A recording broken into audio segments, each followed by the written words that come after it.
as I have this thing, I can say what I have to say. But you weren't up there. Well, the pulpit is more of a state of mind. You don't have freedom of walking around on the floor. It's a virtual moment.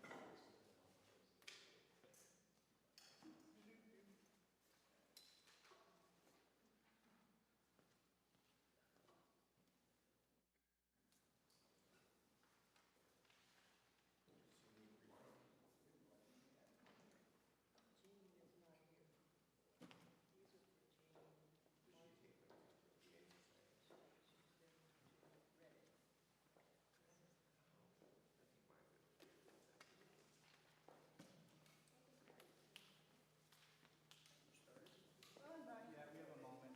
We're just observing our collective silence.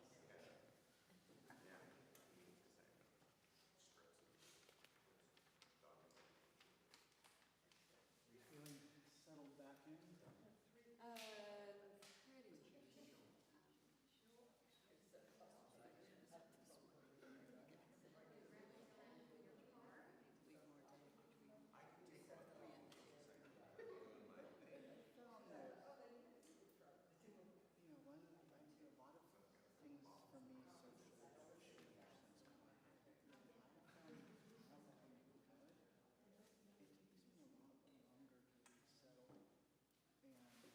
And I also am like, I don't want to go as many places. Yeah.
Good morning.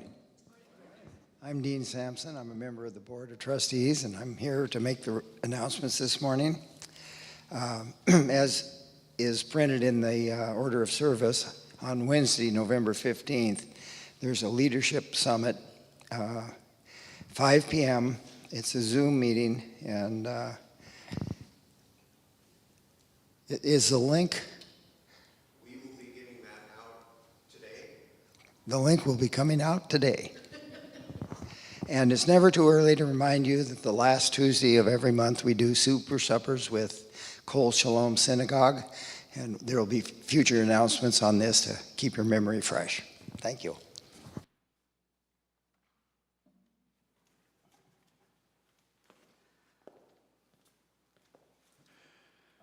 Before our opening words, I'd like to invite you all to take a moment to greet one another and welcome each other into this space this morning. Hi, everyone.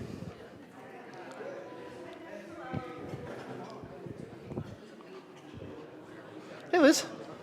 It's good to see you.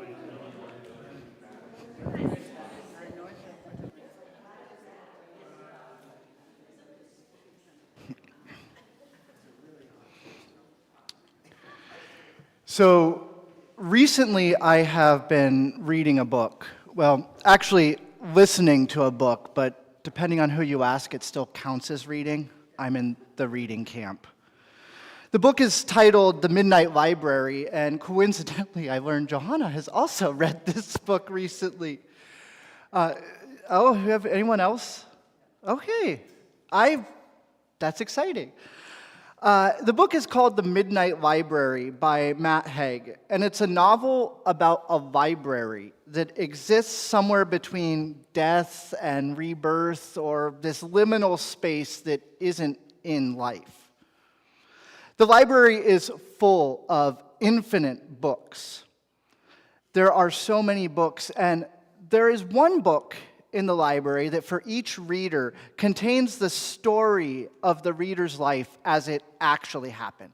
All the details and choices that they made in their life verbatim as it happened. All the other books are filled with all the possibilities that could have unfolded had different choices been made along the way. All of those various paths. I want to share an excerpt from this book with you to introduce the theme of patterns that we will be exploring today. The quote, "There are patterns to life, rhythms. It's so easy, while trapped in just one life, to imagine times of sadness or tragedy or failure or fear are the result of that particular existence. That is a byproduct of living a certain way, rather than just living. There are patterns to life, rhythms.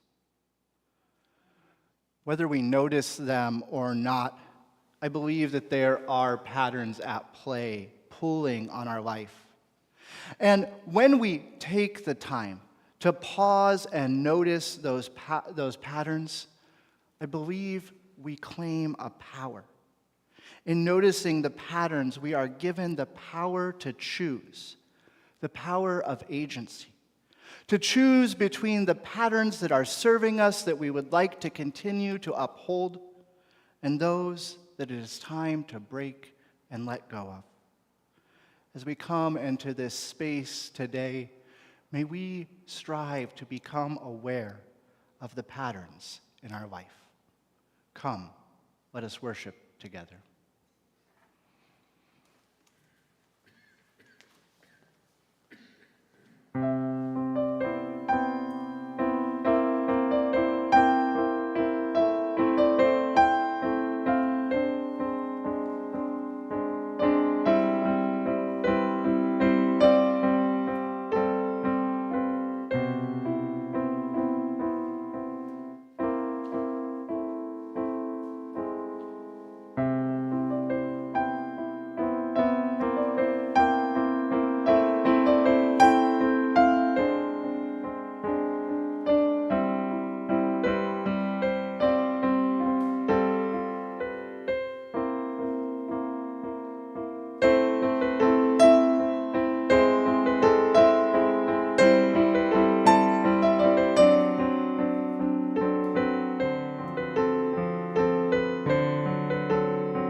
Thank you. That was lovely, Audrey.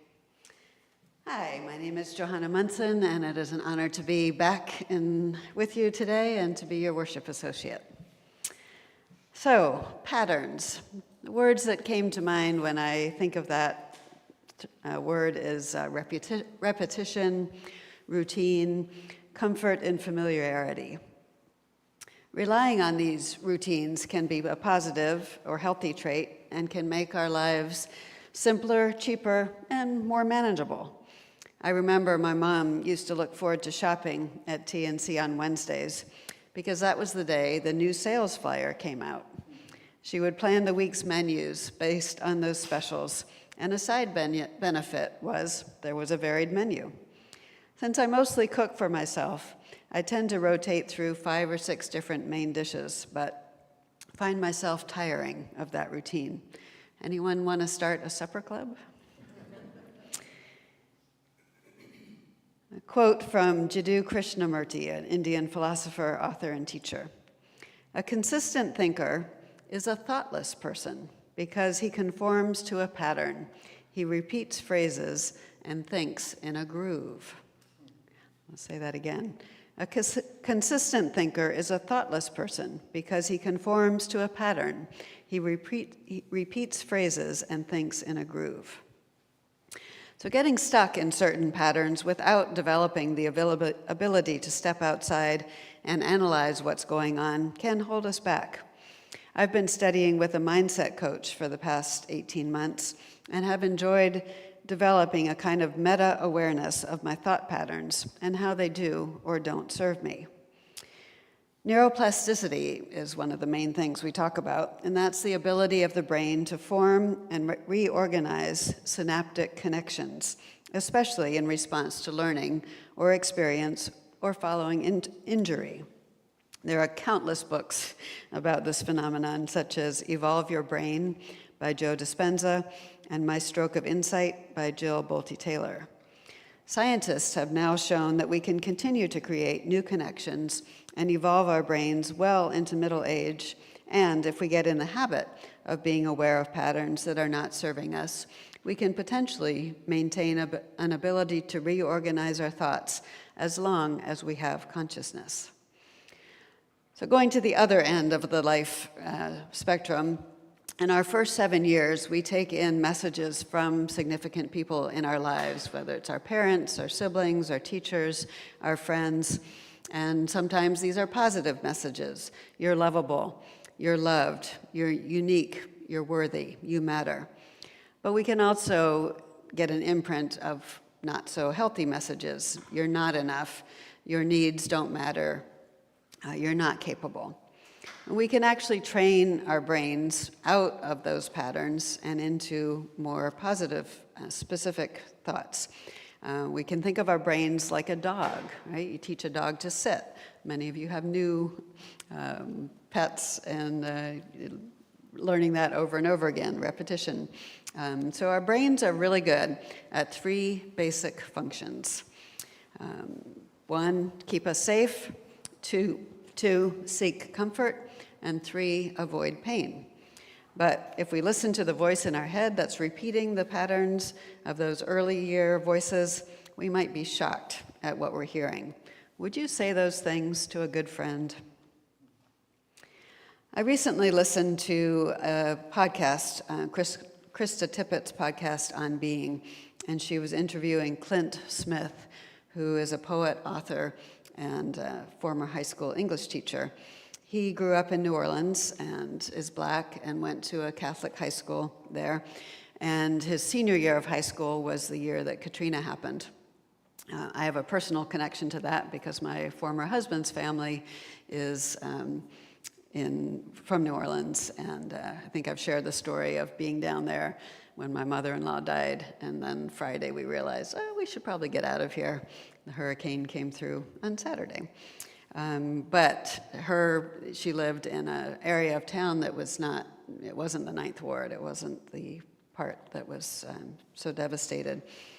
So Clint Smith wrote of his experience teaching high school students in a literature class he taught in Prince George's County in Maryland, and how just one line of a book or of poetry could open up worlds for many. So one line that resonated with one person, when we share that, can really affect many others. It's those ripples spreading out.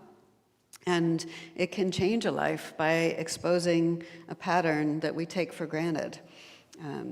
Katrina happened 3 days into his senior year, and so he expected to have this certain pattern of his senior year, all the different events of a senior year, but he ended up having to move to Houston, stay with an aunt and uncle, and everything was just upended. And because of those changes, his life went in a different direction. He went to Davidson College, eventually got a PhD at Harvard, and he found his voice through teaching and writing poetry. He has a book that came out in 2021 called How the Word is Passed, and he interviewed many people about their experiences as enslaved people, and really is sharing with students and now with the world how using your voice to speak out really can change the world. So on a personal level, I used to be terrified of speaking in public, and here I am on a regular basis, talking to you all. He shares that with, students, and he's done TED Talks. Just a fascinating, really lovely writer, and he writes, "So much of the story we tell ourselves about history is really the story we tell about ourselves, about our mothers and our fathers and their mothers and their fathers, as far back as our lineages will take us. Throughout our lives, we are told certain stories, and they are stories that we choose to believe, stories that become in our identities in ways we are not always fully cognizant of." And he refers to Thomas Jefferson, who of course wrote part of the Constitution, but he also wrote about slavery in Virginia and some really racist, terrible stuff. And so, we remember him for the Constitution. What if, things were different and he was remembered for the racism? So by including all the voices and all the stories, and then choosing which stories to believe, we can change the patterns that govern our lives. I dedicate the lighting of our chalice today to recognizing which patterns serve us and discarding those that don't. Please join me in reciting our affirmation.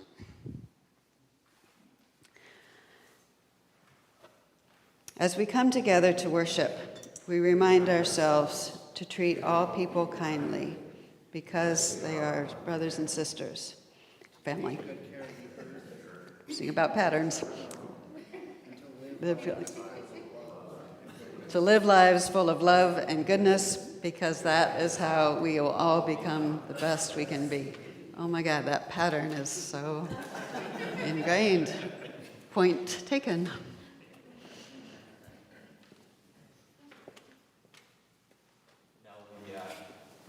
Singing We Would Be One, through E.B. King, the great hymn. So as you're able and willing, please rise. We can see both verses.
Oftentimes, when I am talking to other people outside of Cedars in the community, trying to explain what Unitarian Universalism there's a bit of a confusion. I've had some practice at this, of course, though, and so I have come to try to summarize my faith with 2 points. We believe that everyone matters and is worthy. We have inherent worth and dignity, and we believe that what you do also matters. That's that interconnected part. That what I do as a person that matters impacts you as a person that matters. When I think about this, the image of sometimes a tapestry, or in this case, a little itty bitty practice scarf, comes to mind. And I think about how each of these little loops knitted here is kind of like us, how we all come together. And when we think about this metaphor of what it means to be interconnected, I start to wonder what happens when one of us starts to unravel. Here, maybe. I'll let you. What happens when one of us has a bad day, or we're tired, or we hurt someone and we don't necessarily notice it, but yet it's still pulling on the whole rest of the pattern? This is what we mean when we talk about interconnection. It's the way that my actions pull on you and your actions pull on me. For better or worse, we impact one another. We pull on one another. I want you to sit with that for a moment and just think about it. As we take a moment of silent reflection, thinking about the way we pull on each other, the thread that binds us together.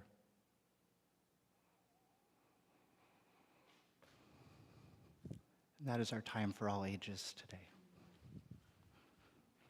This is one of my new favorite hobbies, is just to make a mess of yarn during a service.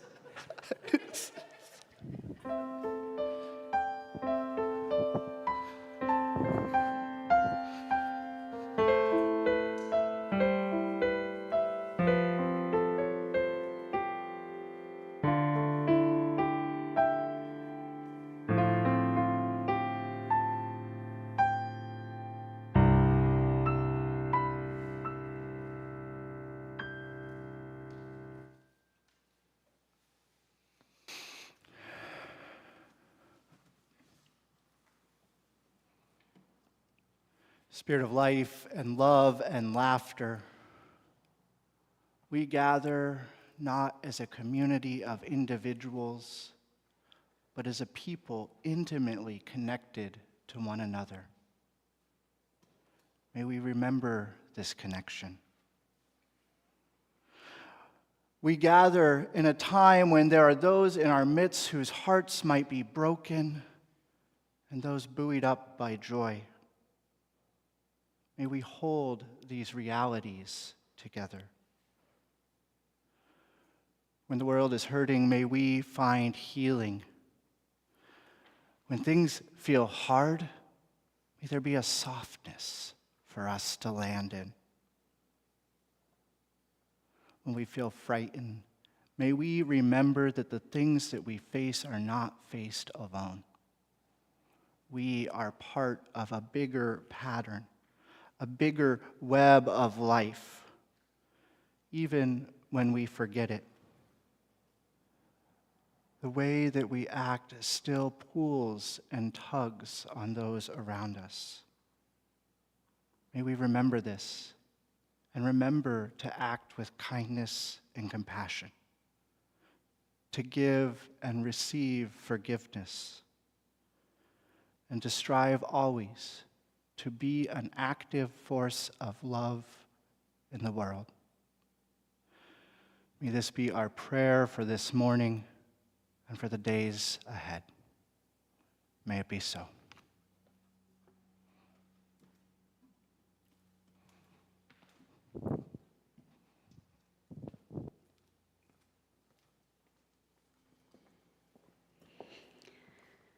So at this time in our service, we invite you to share a joy or a sorrow. When we share a joy, we can celebrate together and expand that joy. When we share a sorrow, we can help hold the pain and the loneliness. This part of the service is neither recorded nor live streamed, and I invite you to come up and state your name and a sentence or two and share your joy or sorrow with us.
joys that go unspoken, place a stone for the sorrows that are held closely in our hearts.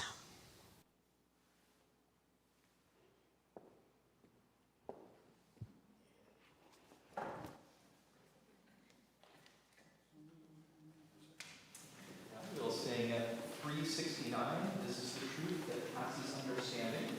Audrey will play it through all the way one time, since this is a newer hymn for us. And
So one of the patterns that enables us to continue operating this wonderful community, this beloved community, is the pattern of giving and also of receiving.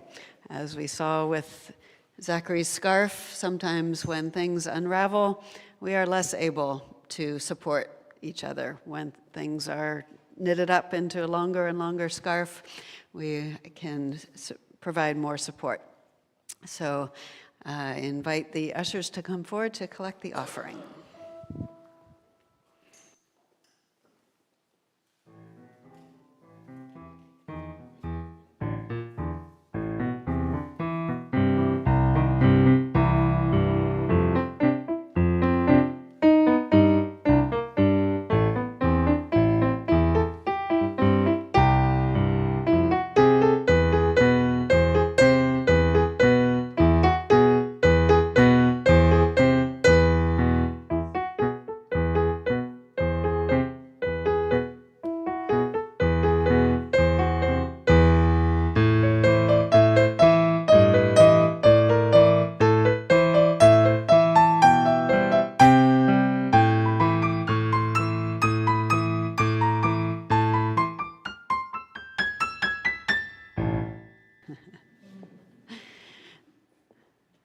Thank you so much for your generous gifts.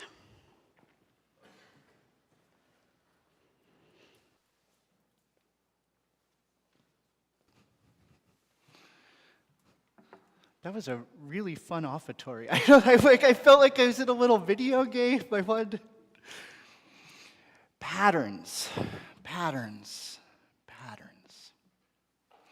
So I'm a Virgo with a Leo rising and a Sagittarius moon.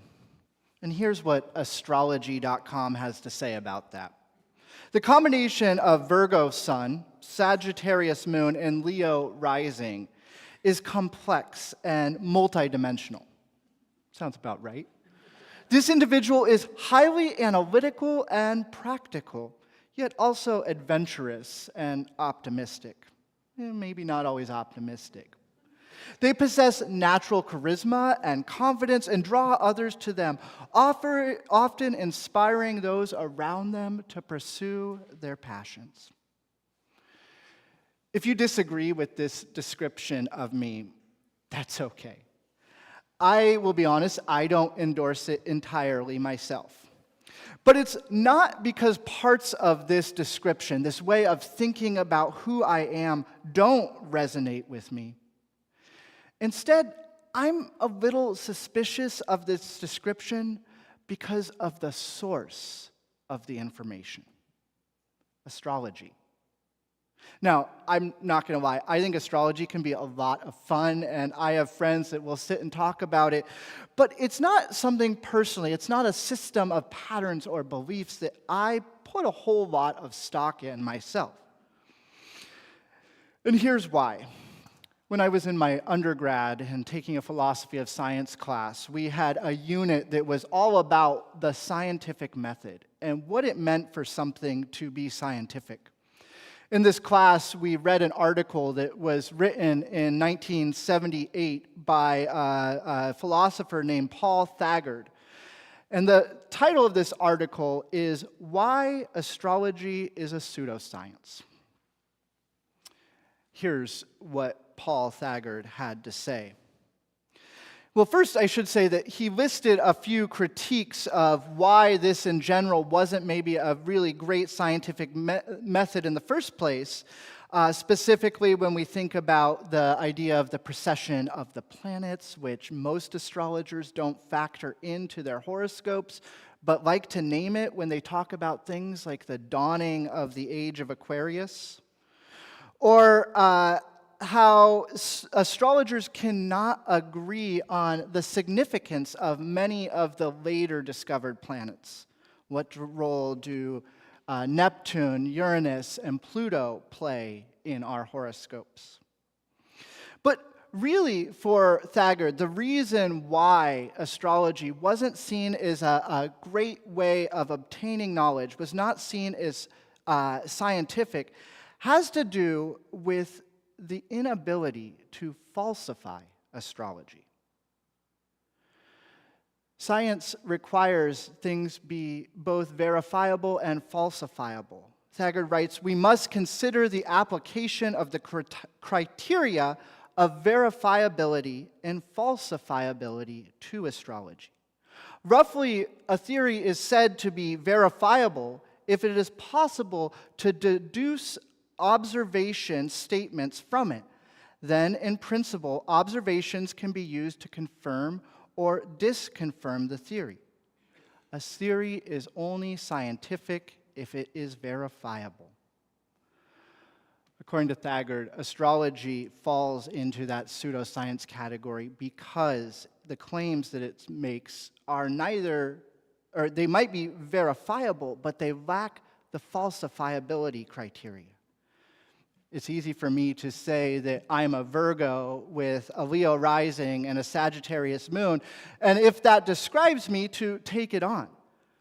But when it doesn't describe the individual, there is not a mechanism by which we can critique the system.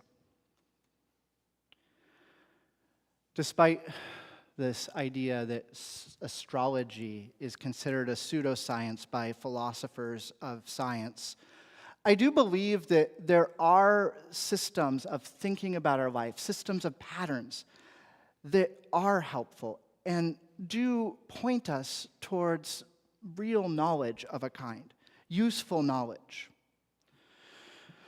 We want things in life to make sense.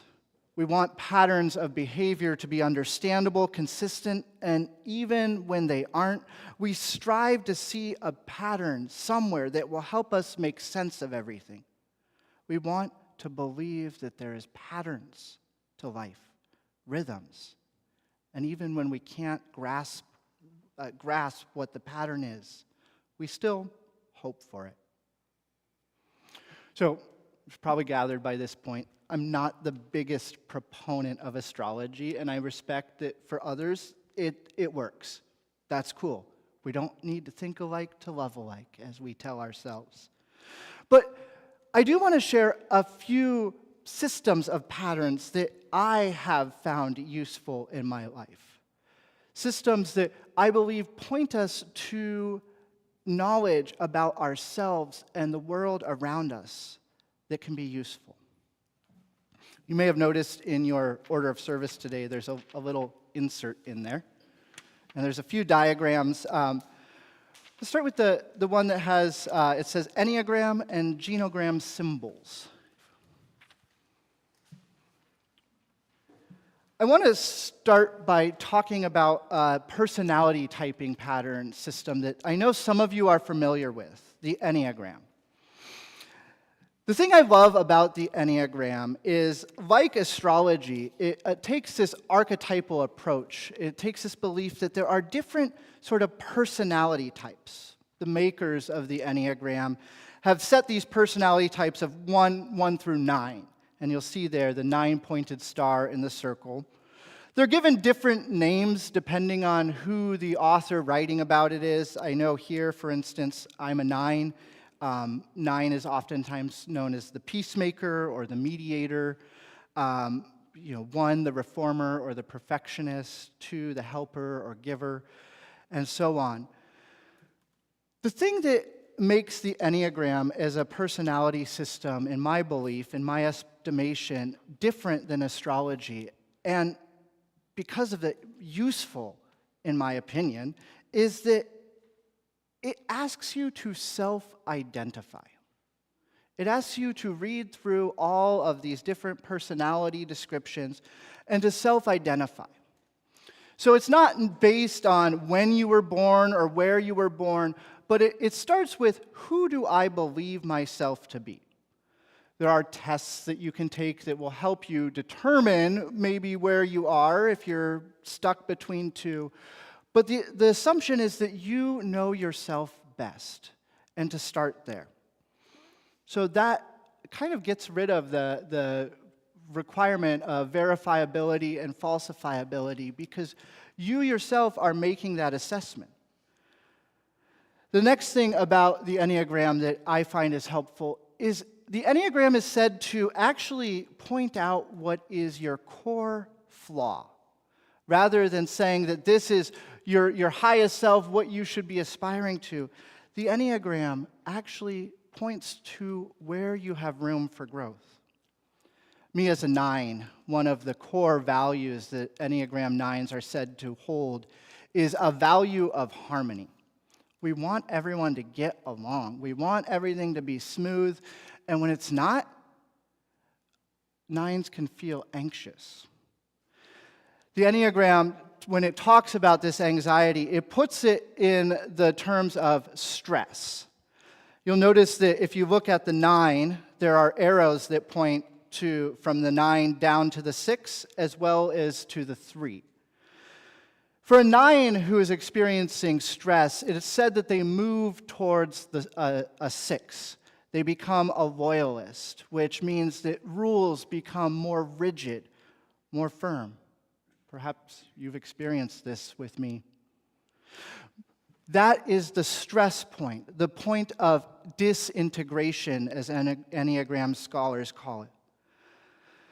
The point of integration, the 3, the point of relaxation, is where it is said that the 9 moves when they are at harmony, when they are living their values. This is when I, for myself, move into a role of being a little more playful, working with people more collaboratively, inviting people into the work that is being done. This, for me, has been a helpful tool because it has really helped illuminate some of my own patterns of behavior I've noticed. When I get stressed, I definitely become more rigid, and when I am relaxed or feeling integrated with my true self, I do feel a little more open towards people. Each of the numbers on the Enneagram is said to have a point of stress or disintegration and a point of relaxation or integration. And the goal for practitioners of the Enneagram, after identifying themselves through the self-selection process, is to find those inner practices that move you towards the point of integration.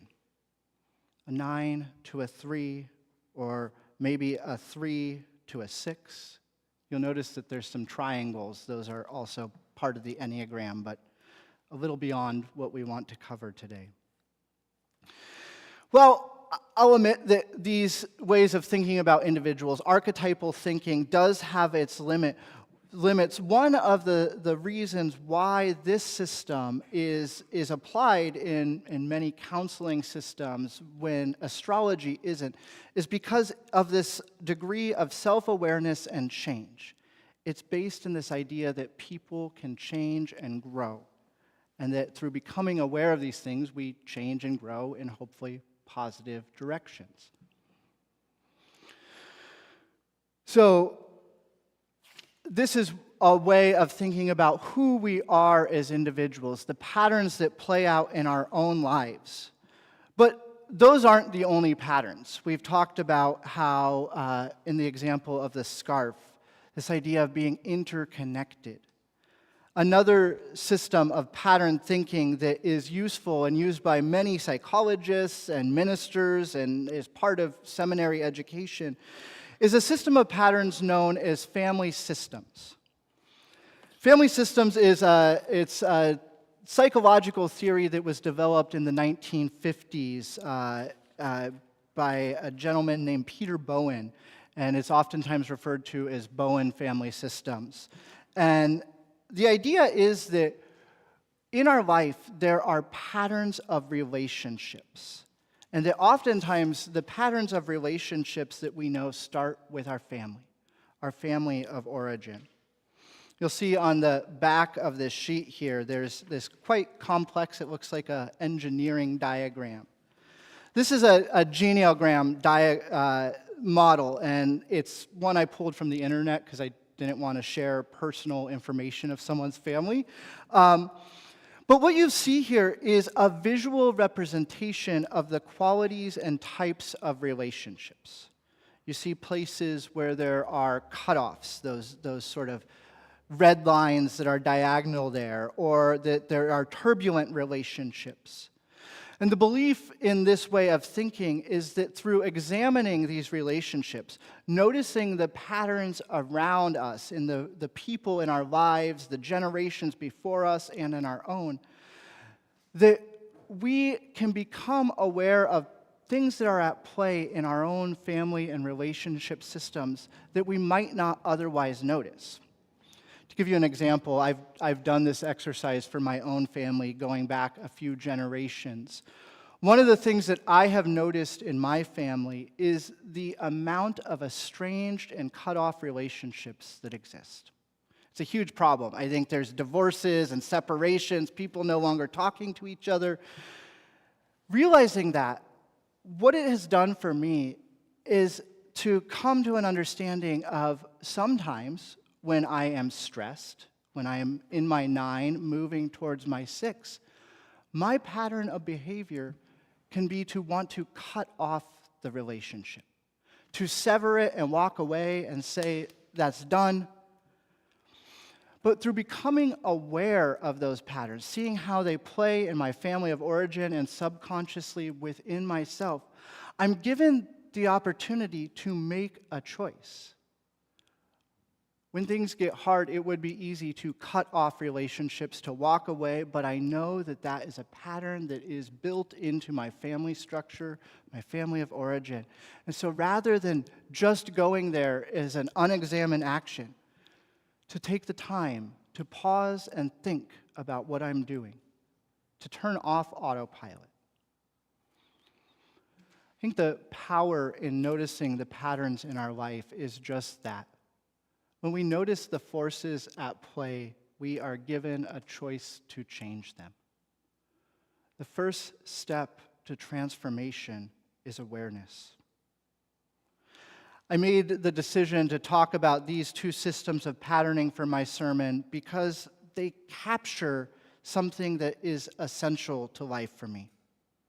While it is true that we live in a world that is influenced by all these patterns, we also have a choice. And for me, these two systems of thinking about ourselves and our relationships empower us to make a choice, to change. In my theological thinking, this noticing of patterns is a prophetic gift. I say this because I believe, like I said, that noticing this, developing the awareness is the key to transformation. That's what prophets do.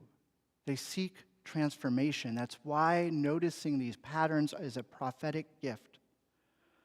A new way of thinking leads to greater transformation. Spiritual teacher Richard Rohr wrote this about prophets and patterns. He said that most of us have been led to believe that prophets foretell the future. That is true, and it is also misleading. It's not the point here. Prophets are seers of bigger patterns. They see what is always and forever true. Prophets know how God acts by watching and listening.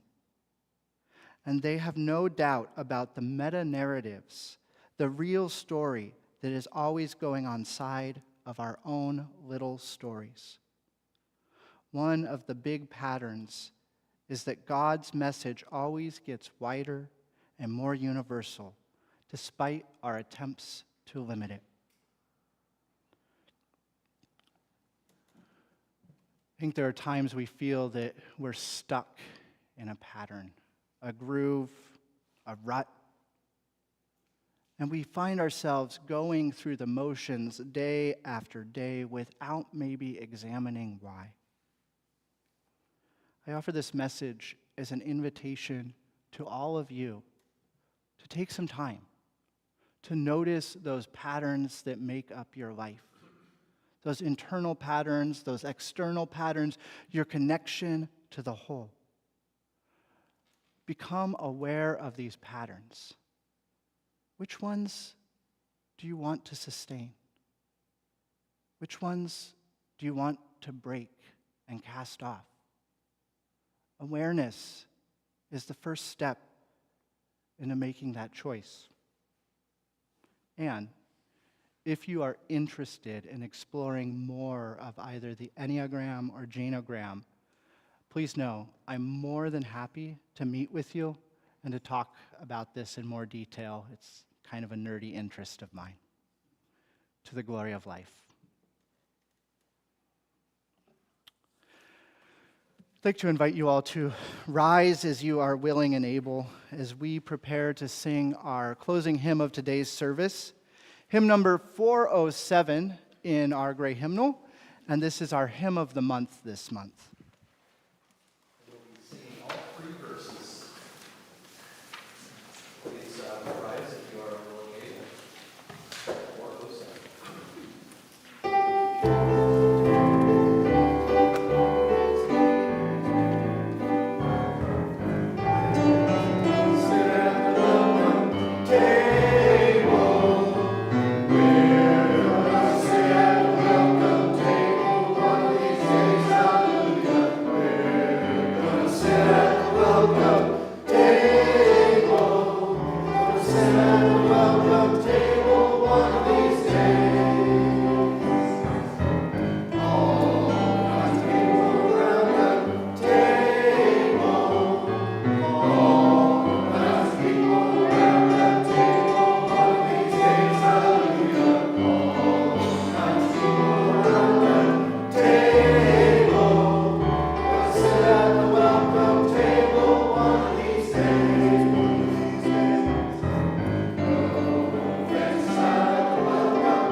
Standing as printed in our order of service.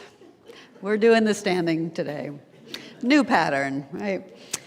Please repeat after me as I extinguish the flame of our chalice.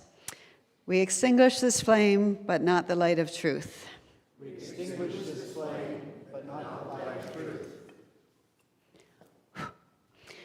The warmth of community or the fire of commitment.